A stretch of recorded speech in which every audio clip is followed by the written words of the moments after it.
अगर आपने सब कुछ करके देख लिया है और आपको लग रहा है कि लॉ ऑफ अट्रैक्शन, मैनिफेस्टेशन ये सब आपके लिए काम नहीं कर रहा है या आपका भाग्य आपका साथ नहीं दे रहा है, आप निराश हो चुके हैं, तो ये वीडियो आपके लिए ब्रह्मास्त्र का काम करेगा। इस वीडियो में आप जानेंगे कि कैसे आप अपने जीवन को एक खुशहाल जीवन बना सकते हैं।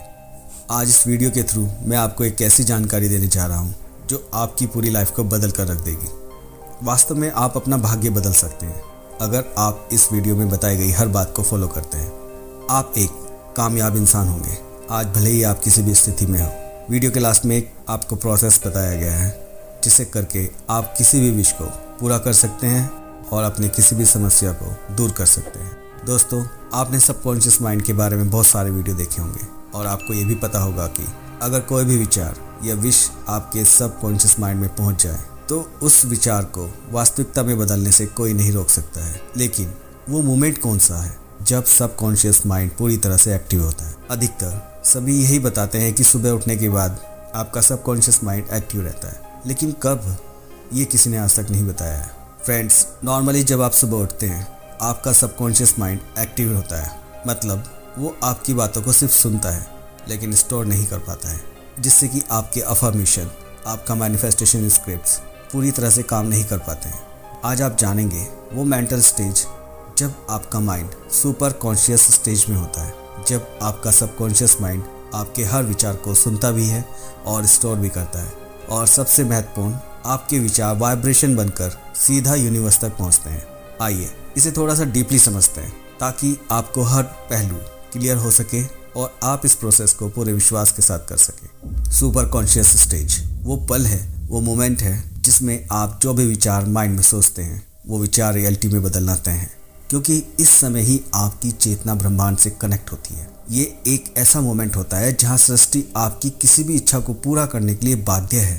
फ्रेंड्स, ये समय होता है सुबह 3:40 से 5:30 तक। इसी समय को हम ब्रह्म मुहूर्त भी कहते हैं और इसी समय को क्रिएटर टाइम, क्रिएटर हॉर भी कहते हैं। और सिख धर्म में इसी समय के लिए बेहद सुंदर नाम दिया गया है, अमृत वेला, जिसके द्वारा इस समय का महत्व समय ही साबित हो जाता है।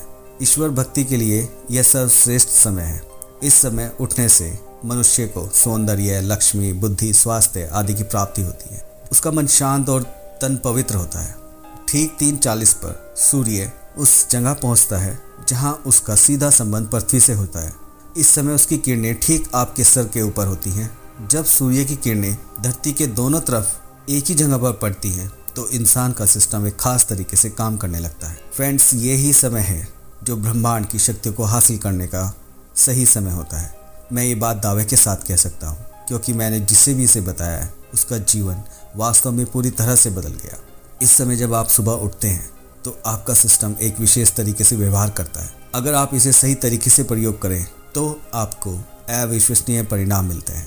अब इस समय को धार्मिक और आध्यात्मिक रूप से समझते हैं। देखिए, ब्रह्म मुहूर्त और अमृत काल एक समय है जब सृष्टि अपने आप को एक नया जीवन देती है। ठीक इसी समय बीज को अंकुरित होने के लिए जरूरी मदद मिलती है।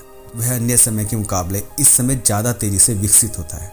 ज्योतिषों का कहना है एक दिन में कुल 30 मुहूर्त होते हैं, लेकिन सबसे शक्तिशाली मुहूर्त ब्रह्म मुहूर्त ही होता है। ब्रह्म मुहूर्त आध्यात्मिक, शारीरिक और मानसिक हर तरह से आपके अंदर एक नई ऊर्जा का संचार करता है। यह वह समय है जब देवता धरती लोक पर विचरण करते हैं। रामायण के अनुसार रावण की लंका में स्थित अशोक वाटिका में हनुमान जी ब्रह्म मुहूर्त में ही पहुंचे थे और उन्होंने सीता माता द्वारा किए जा रहे मंत्रों के उच्चारण की आवाज सुनी थी और उनका ध्येय सफल तरीके से पूरा हुआ था। वर्ण कीर्ति मति लक्ष्मी स्वस्थे मायुश्च विदन्ति ब्रह्म मुहूर्ते संचाग्रजी वा पंकज यथा। ब्रह्म मुहूर्त में उठने से व्यक्ति को सुंदरता, लक्ष्मी, बुद्धि, स्वास्थ्य, आयु आदि की प्राप्ति होती है।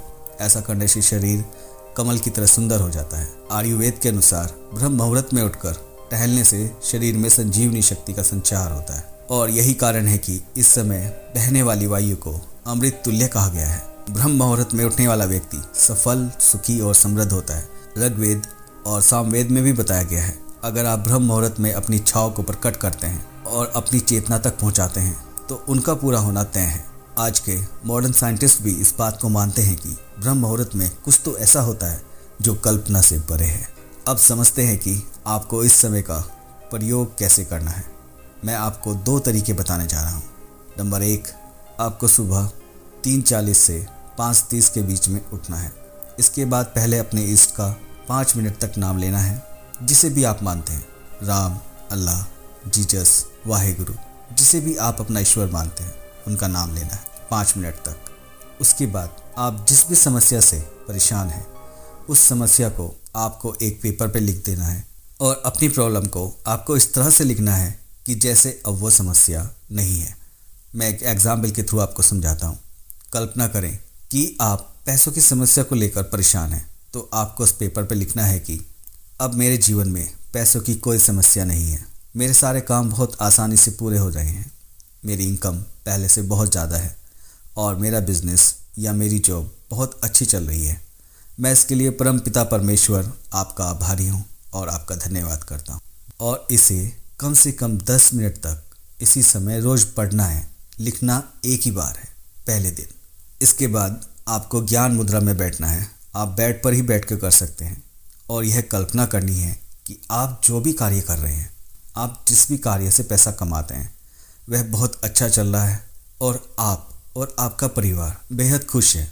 आप पेमेंट रिसीव कर रहे हैं, आप बिलों का पेमेंट कर रहे हैं बहुत खुशी के साथ। इस तरह से कल्पना करना है, महसूस करना है कि हर सांस लेते समय वो खुशी आपको महसूस हो। देखिए, जब आप इस समय उठकर अपना ध्यान अपनी इच्छा पर लगाते हैं और अपनी इच्छा को विजुलाइज करते हैं और महसूस करते हैं, तो वह इच्छा एक वाइब्रेशन बनकर ब्रह्मांड तक पहुंचती है। जैसे ही आप इसे कुछ समय तक करेंगे, आपको जीवन में कहीं ना कहीं से कोई ना कोई रास्ता जरूर बनेगा, कोई ना कोई हेल्प आपके पास ज़रूर आएगी। आपको 10 से 15 मिनट तक ये मेडिटेशन करना है। दूसरा तरीका, इसे करने के लिए आपको सुबह 3:40 से 5:30 के बीच में ही उठना है और इसके बाद आपको अपने इष्ट का, अपने ईश्वर का 11 मिनट तक नाम लेना है और 11 मिनट के बाद आपको अपनी इच्छा को 3 बार बोलना है। जो भी आप चाहते हैं उस इच्छा को आपको 3 बार बोलना है। फ्रेंड्स, जैसे अभी सर्दियाँ चल रही हैं, तो आप ये बेड पर बैठकर भी कर सकते हैं। इसमें नहाना कोई ज़रूरी नहीं है, बस आप मन से साफ रहें और आपको इसे करने से पहले कुछ भी खाना नहीं है और कोई भी दूसरा विचार मन में ना आने दें। शुरुआत में आपको थोड़ी परेशानी हो सकती है, लेकिन आप इसे जब 7 दिन तक करेंगे तो आपको इसका असर खुद ब खुद दिखने लगेगा। मैंने अब तक जिनको भी ये बताया है, उनमें से कई के साथ पहले दिन में ही कुछ ऐसा हुआ है जिससे उनकी समस्या पूरी तरह से सॉल्व हो चुकी है। ये अब आपके ऊपर है कि आप कितने डिवोशन के साथ इसे करते हैं, कितने विश्वास के साथ करते हैं। ये सारा प्रोसेस 20 से 25 मिनट का है। आप करके देखें, आपको लाभ जरूर मिलेगा। यहाँ तक साथ देने के लिए आपका धन्यवाद।